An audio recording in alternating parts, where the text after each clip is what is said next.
Bingelela abalandeli be-channel sesichaza kuyona amaphupho. Igama lami nguHlengiwe Isibongo wakamBotho. Ngithi nje ake ngidlulise ngane zakwethu ukubonga ekubambisaneni nani nale channel lena-ke sesayiqala. Sichaza-ke izinto eziningi siphinde sichaze namaphupho. Sithanda nje ukubonga i-support nokuthi ningilandele iy'ngane zakwethu. Ngiyacela futhi ukuthi nakwabanye niphinde nikwenze iy'ngane zakwethu uma nje kuwukuthi leyo yinto leyo isuke inosizo, sikwazi ukuthi sisizane ngokukhuphulana, kwazi ukuthi usaphothe omunye umuntu. Ngiyakubonga lokhu enikwenze kimi niphinde nikwenze nakwabanye. Nami ngiyayicelela nje ukuthi ngidlulise nje lokhu okuyisifiso esihle njengoba unyaka uphela. Sikubonga lokhu ukuthi unyaka uze waphela sisekhona, hhayi ukuthi futhi abahambile ngoba kungekho ukuthi babalulekile kuNkulunkulu. Ngaleyo ndlela ngane zakwethu ngithi nje angidlulise konke okuhle ukuthi nibe nje namaholidi amahle. Uma ngabe kuthiwa khona bazobe beshadelwa, konke kube yisibusiso, imishado yabo ihambe kahle.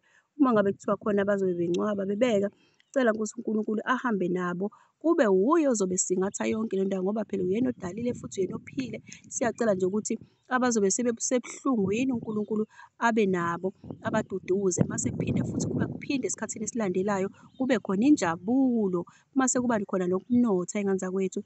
Ngiphinde futhi ngidlulise nalokhu ukuthi kwabaphelelwe imendo yabo noma abadivosile noma badivosiwe, siyacela ukuthi uNkulunkulu angabaqedi amandla, kodwa kube khona ukuthi njengoba kusuke kuvaleka lowo mnyango kusuke kuzoqala omunye umnyango omusha uNkulunkulu esuke ezokuvulela. Siyakucela lokho ukuthi uNkulunkulu abenzele lokho. Uma sephinda futhi abanike omunye umfutho okungapheli amandla okwazi ukuthi uqhubeke nempilo ukuya phambili. Uma sephinda futhi abavulela iminyango emihle abazokwazi ukuthi baziphilise ngakho, baphinde futhi babe nempilo eya phambili, bangapheli nje amandla. Ngiphinde futhi ngicelele nakuthi nje uNkulunkulu ehlise nesibusiso sokubona bonke abasemajele uNkulunkulu abakhumbule. Mase phinde futhi nezigwebo abazibanjele mase kuba ukuthi uNkulunkulu uyenza Nkosi yami ukuthi bekwazi ukuthi bamelane nazo, kungabi sekuba nzima.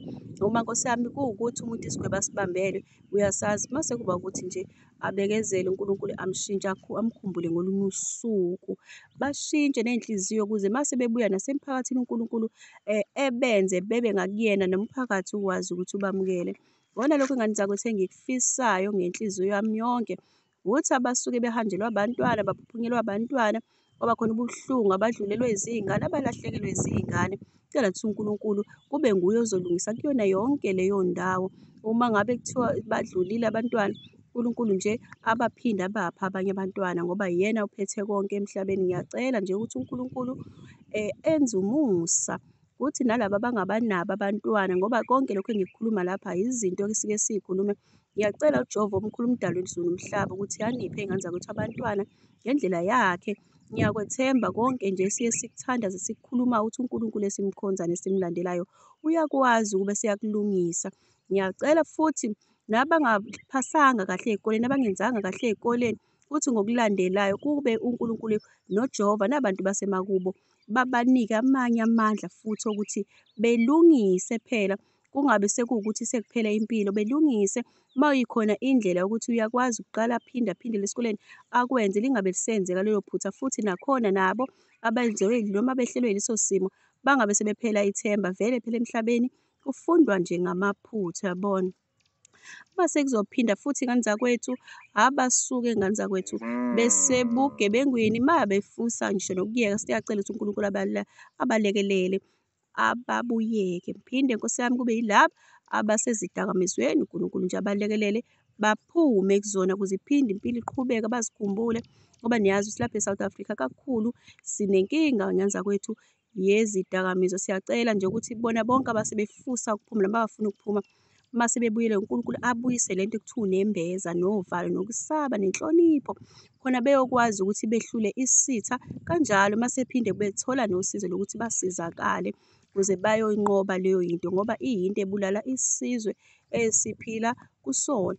Mase ngiphinda futhi ngiye kulaba abasey'bhedlela abagulayo nabagulelwayo, ngiyacela ukuthi uNkulunkulu nabasezifweni ezithize ezinhlobonhlobo, uNkulunkulu nje ahambe noJehova umdali wezulu nomhlaba ahambe abaphilise, bephume bebuye bephilile beze emakhaya abo.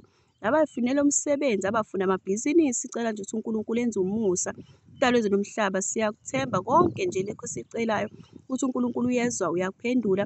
Mase kuthi kube yinto ezokwenzeka kwenzeke ngoba sithemba yena, akukho okunye esikuthembayo ngaphandle kwakhe. Siyacela ukuthi bonke abaney'fiso nje ney'nhlobonhlobo ey'hlukene mase beyaceliswa noma siyabathandaza, siyacelisa sisonke nomhlaba wonke ukuthi uNkulunkulu konke lokhu esicelayo nesikhala ngakho ey'ngane zakwethu sihlukene ngey'nkinga esinazo mase kuthi kuyenzeka. Mase siphinde futhi sibongele bonke abakwaze ukuthola okuhle kulo nyaka.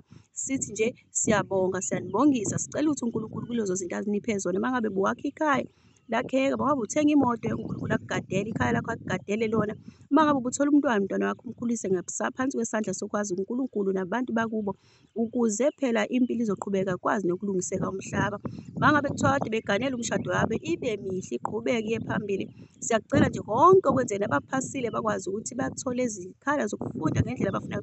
Sho ukuthi nje ngabo bonke abantu behlelwe izinto ezinhle esikhathini salo nyaka. Njengoba usuyophela sicela ukuthi kungabe sekuyama kodwa mase kuba khona inqubekela phambili ngokulandelayo. Nisaleni kahle, ngiyabonga.